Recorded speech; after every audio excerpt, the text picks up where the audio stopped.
look at the war in Ukraine, and I think it's something we have to have a quick discussion about because the president of Ukraine is in our country, and he's making little nasty aspersions toward your favorite president, me. But take a look at the war happening right now in Ukraine. It would have never happened if I were president to start off with. And there didn't even have to be a settlement. It wouldn't have happened, period. Russia wouldn't have gone in. I spoke to Putin about it a lot. Let's say we did settle, and a deal would have been made with Russia years ago, 3 years ago, before it all began. And we could have made a deal easily. Could have made it easily. If we had a president who was intelligent, we could have made a deal easily. But what do you have left now? Right? 3 years of horrible fighting. The country is absolutely obliterated.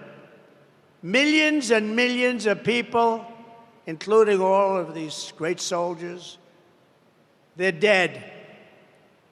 Those gorgeous buildings with golden towers are demolished and laying broken on their side. And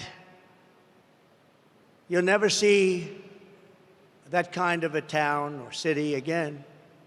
Can never be duplicated. They're all demolished other than Kiev. Many, many Russian soldiers are dead.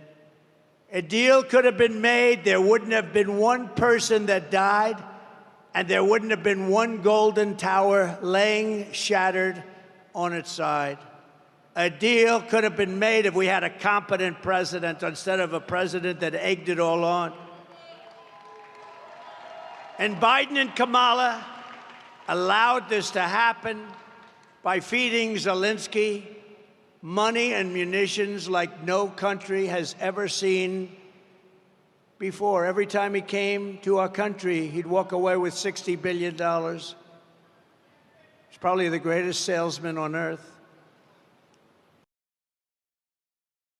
But through a lot of bad statements and stupid statements, he went in, and he's no angel. It's all such a horror. Biden and Harris caused this situation by the stupidity of what they said, by every move they make. But they caused the situation, and now they're locked in. They're locked in. I watched this poor guy yesterday at the United Nations. He didn't know what he was saying. They just don't know what to do. They're locked into a situation. It's sad. They just don't know what to do because Ukraine is gone. It's not Ukraine anymore.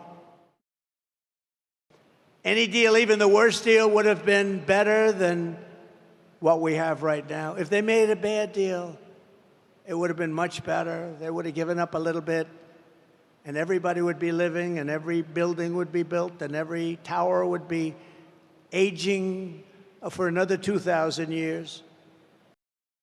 There's not enough money to rebuild it if the whole world got together. They're not going to be satisfied until they send American kids over to Ukraine, and that's what they're trying to do. And the moms and dads of America don't want their kids fighting Ukraine and Russia, and we're not going to have our soldiers die across the ocean.